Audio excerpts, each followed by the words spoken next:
Hello everyone. In this video we'll be discussing the last two topics of chapter 11, Rebels and the Raj. So the first topic which we have to start with is repression. So until now we've discussed what was the revolt of 1857, what were the causes of that revolt, how did it start.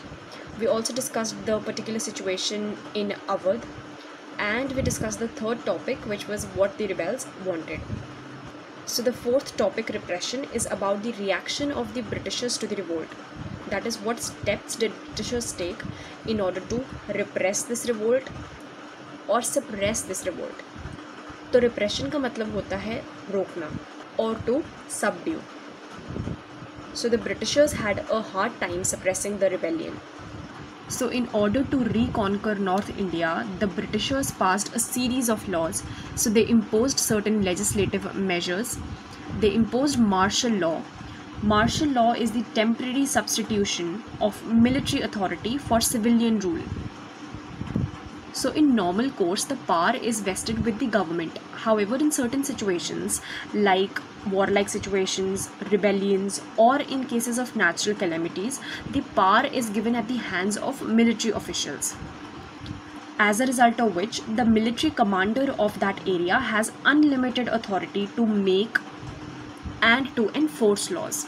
So the Britishers imposed martial law in North India, and इसके under the power was given to the military officials and even to ordinary Britishers to try and to punish Indians who were suspected of the rebellion. So the ordinary judicial process was suspended, and it was stated that whoever would be suspected of participating in the rebellion will be met by one punishment, which is death. Then the Britishers took steps to reconquer Delhi. तो दिल्ली की हमेशा से एक symbolic value रही है, right. जब Mughal empire था या जब दिल्ली सल्तनत थी, तब जो एम्परर की सीट होती थी that was in Delhi. So Delhi was considered to be the capital. Although Delhi was not the official capital of India before 1911, but still it had some sort of symbolic importance. तो जब हमने discuss किया था that the sepoys of Meerut went to Delhi, हमने देखा that Bahadur Shah Zafar, who was the last ruler of the Mughal empire, he was residing in Delhi. So the sepoys, they tried to gain control over Delhi, and they were able to establish their control over Delhi. So the Britishers, they wanted to reconquer Delhi in order to assert their own authority. So for this the Britishers did a two-pronged attack. तो पहले उन्होंने forces भेजी from Punjab to Delhi and then from Calcutta. तो इस तरह से they were able to reconquer Delhi by September 1857. Then the Britishers also reconquered the Gangetic Plain. However, the Britishers faced some sort of difficulty in carrying out the counter-insurgency operations because जो rebellion से उनको opposition मिल रही थी वो काफ़ी ज़्यादा strong थी. So insurgency refers to rebellion. तो counter-insurgency का मतलब है the operations which were being conducted by the Britishers in order to suppress the rebellion, right? So the Britishers were facing difficulty because the opposition was extremely strong. So the Britishers, in order to suppress the rebels, used military might. Right, उन्होंने अपनी military power का use किया on an enormous scale. Then the Britishers also try to break unity among the rebels. तो हमने पहले भी discuss किया that the Britishers, they were giving money so as to incite one community against the other. Then the Britishers were also trying to break the bonds between the peasants and the landlords. तो वो क्या करते थे कि जो भी landlord उनको support करेगा वो उसको रिवॉर्ड किया करते थे, एंड जो भी लैंडलॉर्ड उनके अगेंस्ट जाएगा वो उससे उसके राइट्स छीन लिया करते थे, right. So they would dispossess the rebellious people. However, in spite of giving a tough competition, the sepoys, they lost, and ultimately there was reinstallation of the British rule. Now let's come on to the last topic, which is the images of the revolt. तो जैसा हमने third topic में पढ़ा था that there was lack of adequate information about the perspective of the rebels, right. तो हमारे पास ज़्यादा sources नहीं है ये जानने के लिए that what were the ideas और what were the beliefs of these rebels. However, there were proclamations and ishtihars which were issued by these rebels, जिनसे हमें थोड़ा बहुत आइडिया मिलता है. Apart from these, what are the other sources through which we get to know about the situations which was existing at that time? तो उसके लिए we have official accounts or official records. However, there is one shortcoming when it comes to official records is that इनसे हमें सिर्फ Britishers का perspective मिलता है. That is Britishers rebels के बारे में क्या सोचते थे, उनके एक्शंस के बारे में क्या सोचते थे. Then apart from official accounts we have British newspapers and magazines जिनसे हमें कुछ इन्फॉर्मेशन मिलती है. Then one very important source is pictorial images. तो पिक्चर्स या पेंटिंग्स से हमें पता चलता है the fear and anxieties of the officials as well as the perception of the rebels. So the pictures projected images of rebellious sepoys. तो pictures के through ऐसा दिखाया गया है that the rebels were demons or monsters and they were ruthlessly killing the Britishers or anything which was associated with the Britishers.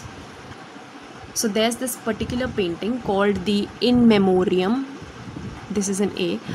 In Memoriam, which was painted by Joseph Paton, in which it is shown that the rebels, they were assaulting the British women. तो इसमें ऐसा दिखाया गया है that the British women, they were helpless and they were fearing being killed by these rebels. तो rebels को इस तरह से दिखाया गया है so as to provoke anger against them. तो इस तरह की पिक्चर्स जब ब्रिटेन में सर्कुलेट हुई so people there were demanding justice. People there wanted the government to do something और take certain steps against these rebels. And इसीलिए when Britishers were suppressing these rebels the Britishers emerged as heroes. Then we have paintings celebrating victories of these British officials and Britishers को दिखाया गया था as heroes. One example of such painting is the relief of Lucknow. Then another example is that of Justicia. So Justicia is a symbol of law and order or judicial system. तो Justicia को दिखाया गया है as killing these rebels. Right, तो इसका मतलब क्या है that the Britishers they are trying to justify the vengeance or the revenge which they are taking from these rebels, right? तो वो killing of rebels को justify कर रहे हैं because according to them that is what justice demands, right? तो book में काफ़ी सारे examples दिए गए हैं, you can refer to those. So the basic idea of all this is that the Britishers they are trying to convince people that whatever steps they are taking in order to suppress these rebels are absolutely necessary and justified. Then there are pictures showing execution of these rebels, that is killing of these rebels.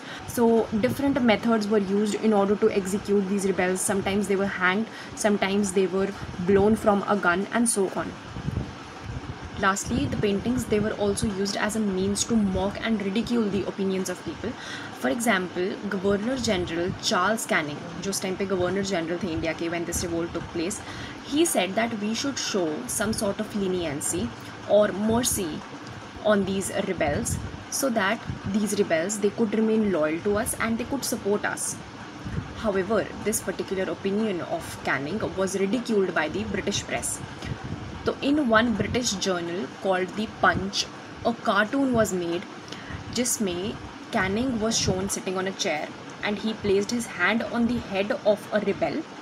So he was shown as a father figure, whereas on the other hand it was shown that the rebel was having a sword which was dripping with blood. This is how Charles Canning's opinions were ridiculed.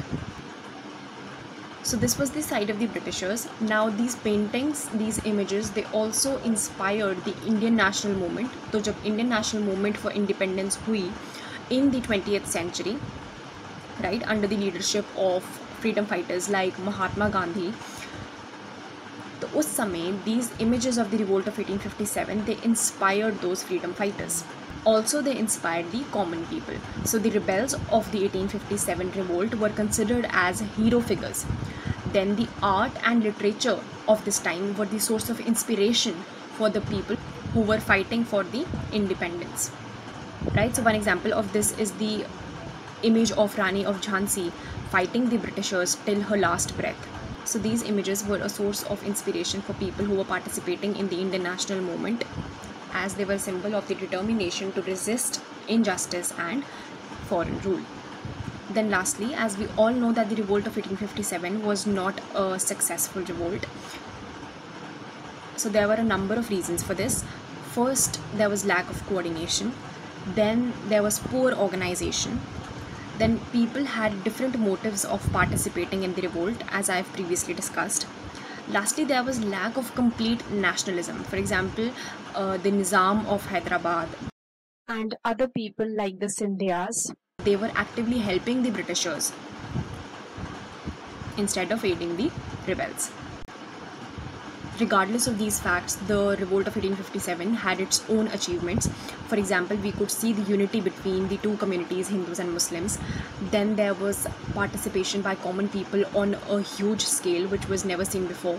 Then this revolt also sent shock waves to the British authority, in the sense that after this revolt, the control of India was directly taken over by the British government. तो पहले the East India Company was the one which was governing India, but अब it came directly under the rule of the British monarch.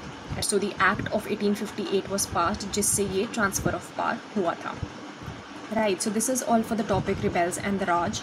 Next we'll be starting with the chapter Mahatma Gandhi and the Nationalist Movement. Thank you so much for watching.